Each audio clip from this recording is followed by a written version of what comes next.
जम्मू में अंतर्राष्ट्रीय सीमा पर शनिवार को पाकिस्तान की गोलीबारी में बीएसएफ के सब इंस्पेक्टर मोहम्मद इम्तियाज शहीद हो गए थे। घटना आरएसपुरा सेक्टर में हुई। शहीद मोहम्मद इम्तियाज को आज फ्रंटियर हेडक्वार्टर जम्मू में श्रद्धांजलि दी जाएगी। तो ये उन्हीं की तस्वीर आप देख रहे हैं। शहीद बीएसएफ सब इंस्पेक्टर हैं मोहम्मद इम्तियाज, जो कि आरएसपुरा सेक्टर में उनकी शहादत हुई है, जिस पर बीएसएफ ने भी सोशल मीडिया प्लेटफॉर्म एक्स पर श्रद्धांजलि अर्पित की थी और मोहम्मद इम्तियाज की शहादत को सलाम किया गया था। पूरा देश इनकी शहादत को सलाम कर रहा है, नमन कर रहा है। और आज ये कहा जा रहा है कि शहीद मोहम्मद इम्तियाज को फ्रंटियर हेडक्वार्टर जम्मू में श्रद्धांजलि दी जाएगी। नीरज, मुंहतोड़ जवाब हमारी सेना दे रही है और कुछ ऐसी खबरें भी सामने आती हैं जो मन को विचलित कर देती है। उन्हीं में से एक खबर है पाकिस्तान की गोलीबारी में बीएसएफ के सब इंस्पेक्टर हैं मोहम्मद इम्तियाज, जो शहीद भी हो गए और आज उनको सुपुर्द खाक किया जाएगा।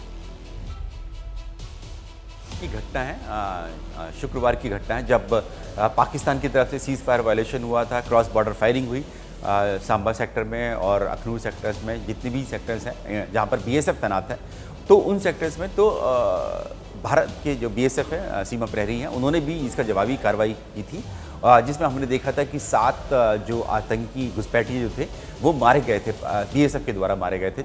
उसी दौरान जब ये सीज फायर वायलेशन हो रहा था, उसी दौरान ही क्योंकि सब इंस्पेक्टर जो इम्तियाज़ हैं ये वहाँ तैनात थे बॉर्डर एरिया में, तो ये घायल हुए थे। 9 तारीख को शनिवार को हुए थे। रविवार को इलाज के दौरान उन्होंने दम तोड़ दिया। तो बीएसएफ की तरफ से और पूरे देश की तरफ से उनको श्रद्धांजलि दी जा रही है, नमन की जा रही है उनकी बहादुरी को और वीरता को। बिल्कुल ठीक। और बिहार के छपरा के रहने वाले थे मोहम्मद इम्तियाज। नीरज, सभी के मन में अभी जो वॉर की सिचुएशन है या फिर जो तनावपूर्ण हालात बने हुए हैं भारत और पाकिस्तान के बीच में, हिंदुस्तान के हर एक नागरिक के अंदर अब ये सवाल है पाकिस्तान को लेकर कि आखिर पाकिस्तान का इलाज क्या है। ना वो सीज फायर से मानता है। भारत की ओर से कहा गया कि हमने सिर्फ पाकिस्तान में हमारे सेना की ओर से जो अटैक किया गया वो आतंकवादी ठिकानों पर किया गया, बहुत टारगेटेड अटैक वो थे और आतंकियों को ध्यान में रख कर के ही वहाँ पर अटैक हुए। लेकिन पाकिस्तान ने क्या किया कि यहाँ पर रिहायशी इलाकों को अटैक किया, सैन्य ठिकानों पर हमला किया। तो सभी ये जानना चाहते हैं कि आखिर अब क्या पाकिस्तान का जो इलाज है वो क्या हो सकता है। देखिए, इलाज तो पाकिस्तान का यही है कि अब आपने सैन्य कार्रवाई भी जो लिमिटेड की है वो जारी रहे। रेस्ट्रेंट हमने लोगों ने रखा अपने आप को, और आपने बिल्कुल ठीक कहा, हमने किसी भी तरह का कोई कोलेटरल डैमेज यानी कि कोई नागरिकों को कोई नुकसान नहीं है। जो पाकिस्तान में जो आतंकी हैं उनके ही ठिकानों को हमने तबाह किया, नष्ट किया।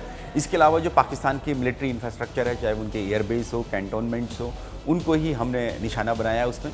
अब पाकिस्तान के खिलाफ जो है, एक तो अंतर्राष्ट्रीय स्तर पर उसको एक्सपोज करने की बहुत ज़रूरत है कि आतंकवाद किस तरह से पूरी दुनिया में फैलाता है। भारत में तो है ही है, जम्मू कश्मीर में फैलाता है, दूसरे देशों में भी वो फैलाता रहता है। तो उसको हमें एक्सपोज करना है, हमें बताना है दुनिया को, ताकि जैसे IMF से उसको बेल आउट मिला, उसको जो फंड मिला, चाहे कम ही मिला, तो बहुत छोटा अमाउंट है, 8,500 करोड़ रुपये, लेकिन वो कहीं ना कहीं वैलिडिटी दे देता है पाकिस्तान को। जो हम लगातार कहते हैं कि ये एक टेरर स्टेट है, ये एक नाकाम देश है, असफल देश है, उसको कहीं वैलिड कर देता है कि ये जो है IMF ने अगर उसको लोन दिया है, चाहे फिर वो अमेरिका की मदद करके कि अमेरिका को तो उसने टेररिस्ट पकड़ के दे दिया, तो इसलिए अमेरिका ने उसकी हेल्प करी ये दिलवाने में।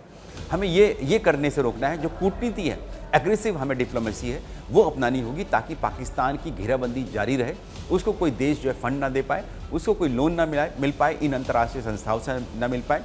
और अगर वो फिर से आतंकियों को ये बुनीत के बहावलपुर POK में फिर से आतंक का गढ़ बनाने की कोशिश करता है, तो हम उसमें कोई गुरेज नहीं रखना चाहिए कि हम उसके इस इंफ्रास्ट्रक्चर को फिर से बर्बाद कर दें। बिल्कुल ठीक। और इसीलिए हिंदुस्तान सीज फायर पर राजी हुआ है, लेकिन जो तमाम पाबंदियां हैं पाकिस्तान पर जो सरकार की ओर से लगाई गई हैं वो पाबंदियां जस की तस रहेंगी।